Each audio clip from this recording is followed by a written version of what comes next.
wabarakatuh. Perkenalkan, nama saya Adinda Deliana dengan NPM 240208822, Program Studi Pendidikan Bahasa dan Sastra Indonesia, Universitas PGRI Kanjuruhan Malang.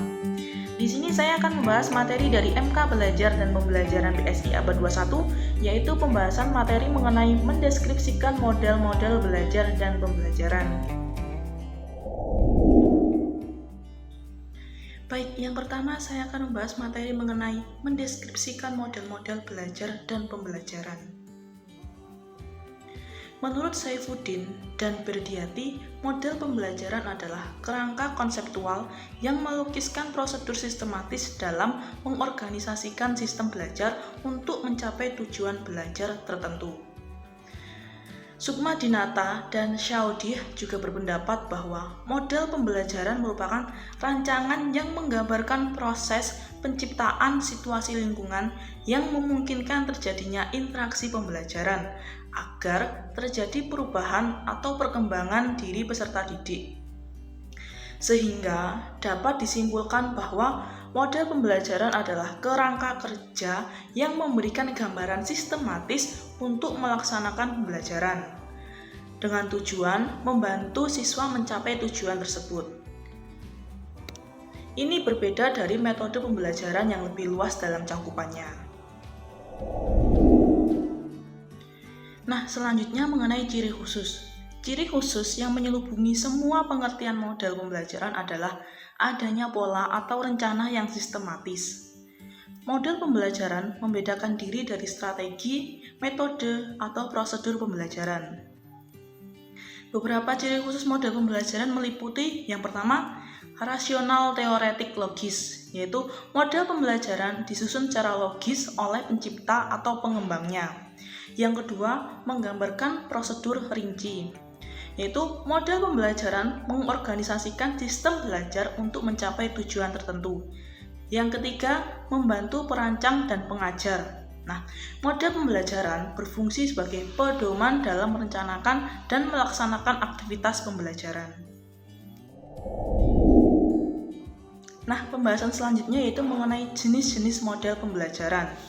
Jenis-jenis model pembelajaran yang dapat digunakan dalam pembelajaran antara lain: yang pertama, model pembelajaran berbasis masalah atau problem-based learning. Yang kedua, model pembelajaran kooperatif atau cooperative learning. Yang ketiga, model pembelajaran berbasis proyek atau project-based learning. Dan yang keempat, model pembelajaran berbasis inquiry atau inquiry-based learning. Jenis model pembelajaran yang pertama yaitu model pembelajaran berbasis masalah atau problem-based learning, menggunakan masalah sebagai titik awal pembelajaran. Problem-based learning atau PBL atau pembelajaran berbasis masalah adalah model pembelajaran yang mengutamakan penyelesaian masalah umum yang lazim terjadi dalam kehidupan sehari-hari. Seperti yang dikemukakan oleh Seimin bahwa problem-based learning artinya menciptakan suasana belajar yang mengarah terhadap permasalahan sehari-hari. Model pembelajaran berbasis masalah atau problem-based learning suatu pendekatan pembelajaran yang menekankan pada penyelesaian masalah-masalah nyata yang sering dihadapi dalam kehidupan sehari-hari. Masalah adalah hal paling nyata yang akan menjadi hambatan utama dalam kehidupan manusia. Lalu, masalah sendiri itu apa? Masalah adalah kesenjangan antara harapan dan kenyataan. Menghadapi masalah akan mengajarkan bagaimana cara terbaik dalam menjalani hidup.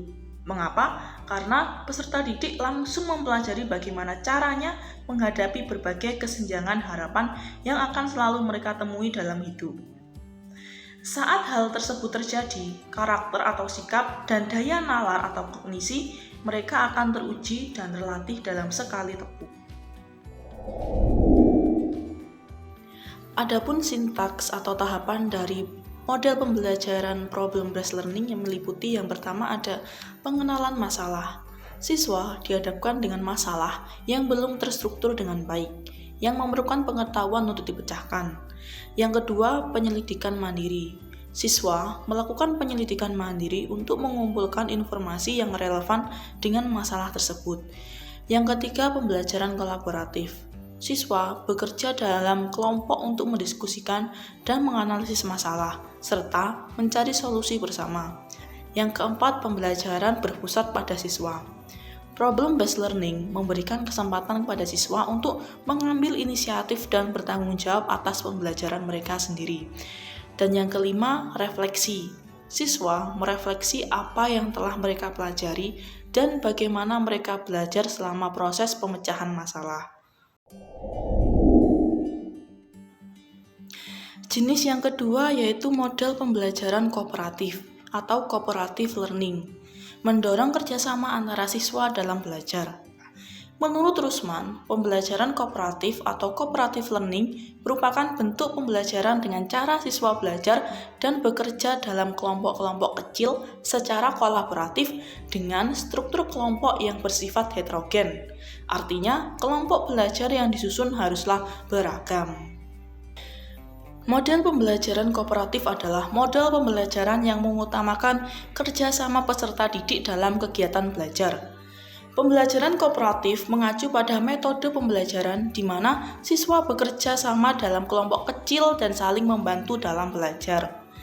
Dalam kaitannya dengan keberagaman kelompok pada model pembelajaran kooperatif, hal yang dapat dilakukan untuk memastikannya adalah melakukan sistem pengacakan dalam menentukan kelompok.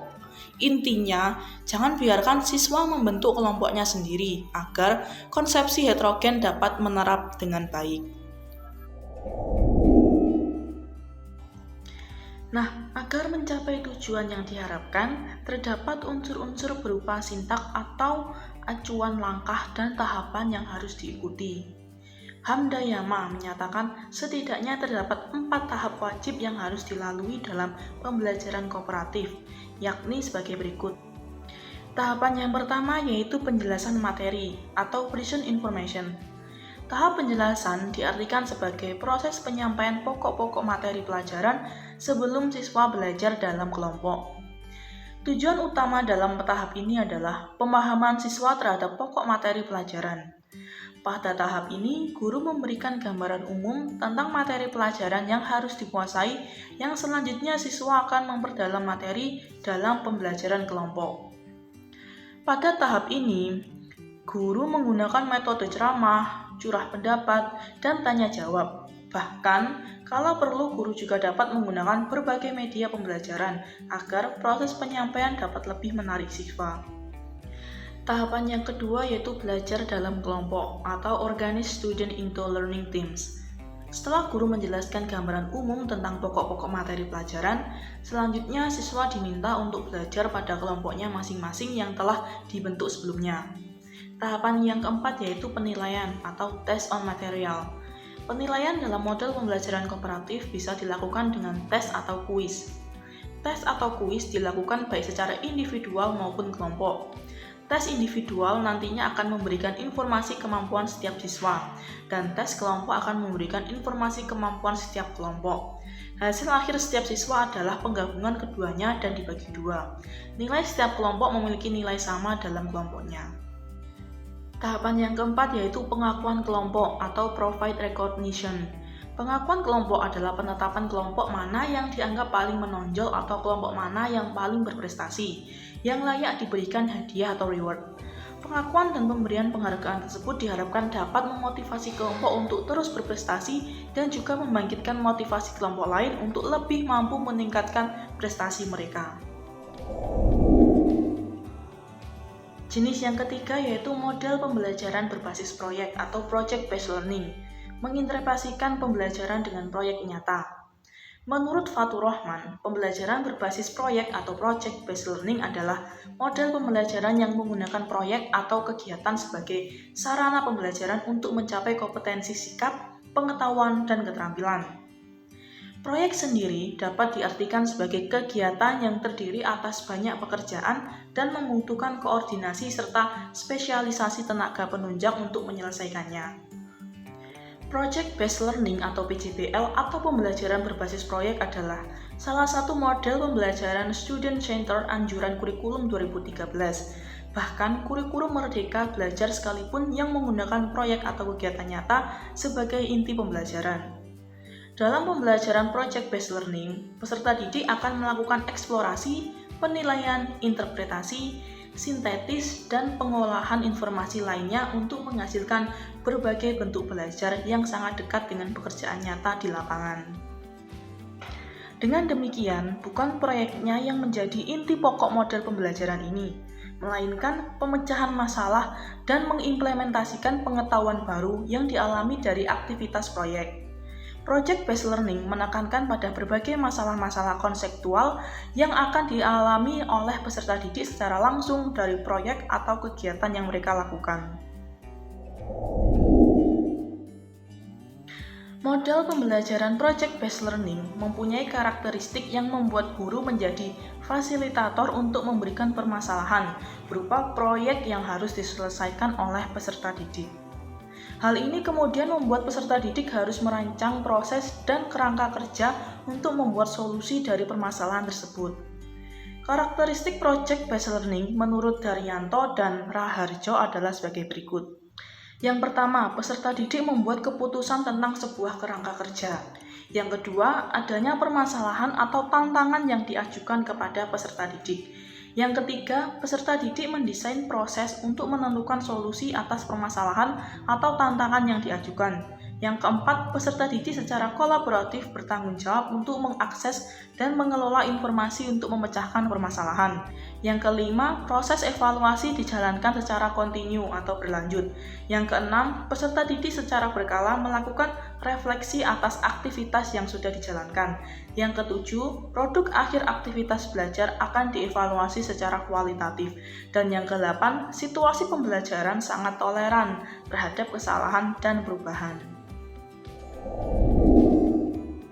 Baik, jenis yang keempat yaitu model pembelajaran berbasis inquiry atau inquiry based learning, mengajak siswa untuk menggali pengetahuan melalui pertanyaan dan eksplorasi.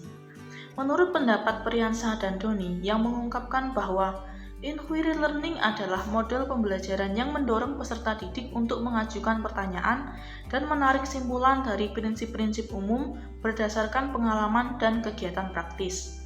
Artinya, pembelajaran ini menuntut siswa untuk mencari dan menemukan sendiri pengetahuan yang mereka butuhkan lewat pertanyaan, meminta keterangan, atau penyelidikan. Model pembelajaran inquiry learning adalah kegiatan pembelajaran yang memfasilitasi peserta didik untuk mengajukan pertanyaan, melakukan penyelidikan atau pencarian, eksperimen atau penelitian secara mandiri untuk mendapatkan pengetahuan yang mereka butuhkan. Dalam model ini, peserta didik diarahkan agar dapat mencari tahu sendiri materi yang disajikan dalam pembelajaran dengan cara mengajukan pertanyaan dan investigasi mandiri. Selanjutnya, pembahasan mengenai sintaks atau langkah inquiry learning. Menurut Hanafiyah dan Sujana, sintaks atau acuan dasar langkah pembelajaran inquiry learning adalah sebagai berikut. Yang pertama, mengidentifikasi kebutuhan siswa. Yang kedua, seleksi pendahuluan terhadap konsep yang akan dipelajari. Yang ketiga, seleksi bagian materi yang akan dipelajari. Yang keempat, menentukan peran yang harus dilakukan masing-masing siswa. Yang kelima, melakukan penjagaan terhadap kemampuan awal siswa terkait materi yang akan diberikan. Yang keenam, mempersiapkan kelas. Yang ketujuh, memberikan kesempatan kepada siswa untuk melakukan kegiatan penyelidikan dan menganalisis data yang ditemukan dalam rangka menemukan hal baru dalam pembelajaran. Dan yang kedelapan, melakukan tindakan penguatan. Baik, itu tadi adalah penjabaran materi mengenai mendeskripsikan model-model belajar dan pembelajaran yang bisa saya sampaikan. Mohon maaf bila ada salah kata. Sekian dari saya, terima kasih. Wassalamualaikum warahmatullahi wabarakatuh.